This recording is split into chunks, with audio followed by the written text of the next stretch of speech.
There you go. Very nice. 35 inches of snow, Dickie. You can bank on it. I hope nobody wrote it down.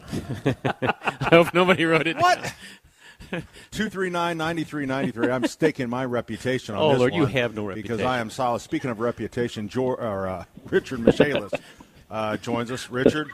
Good morning, Pat, Dick, Denny. How are you guys?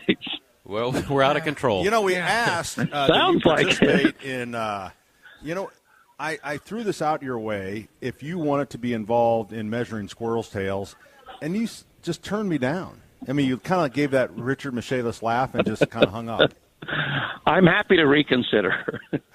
Well, okay, you're going to be in charge of the prostate check, okay? Oh, we no, look at the no. tails, but you. Yeah. Oh, wow. All right. Well, I hear you guys have been a little busy with, unfortunately, some house fires. We've had quite a few fires come in. I think 3 came in last week, and I don't know why. I mean, typically when it starts to get chilly out, we call that the fire season, but I wouldn't think this is the fire season yet. So why it's happening, I don't know. Thank goodness nobody's been hurt. So speaking of fires, Richard, I wanted to mention, after you have a fire, and I had a fire in my home, how many look, I had no idea because you know what? I'm busy. You guys did an unbelievable job. well, thank you. Thank you. All new chained smoke detectors in. And the Right. batteries have failed like one after another. I must have 25 smoke detectors in that house.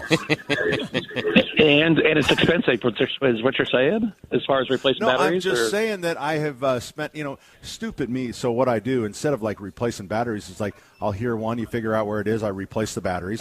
Then, the next day, another. It's amazing how close all those batteries have failed to each other. But the smart thing would have been to do is to go around and change them all, but I'm not that smart. But thank you. But I do appreciate the extra protection that we have in our home now.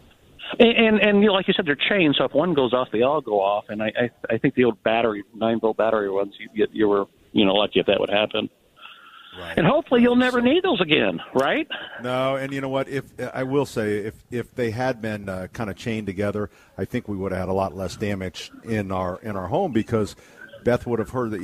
It took her a minute to hear the smoke detector going off downstairs. That's a good if they point. would have all gone off at the same time, I think we probably would have seen less damage. But luckily, obviously, in our house fire, nobody was hurt either. So, Richard, thank you very much. I know, it's sometimes you guys are there for people, and that's the most important thing. You show up that when that disaster happens, Michaelis is on the scene. So, we'll really help any way we stuff. can. All right, man. Yeah. Thank you very much, well, Richard Michaelis. Enjoy the rest of the show and those squirrel tells, and let me know. Let me know if you want me to get involved with that. You got it. Michaelis Corporation, they're there for you 24/7, 365. The number 844-FIX-INDY. The Michaelis Corporation, construct, renovate, restore.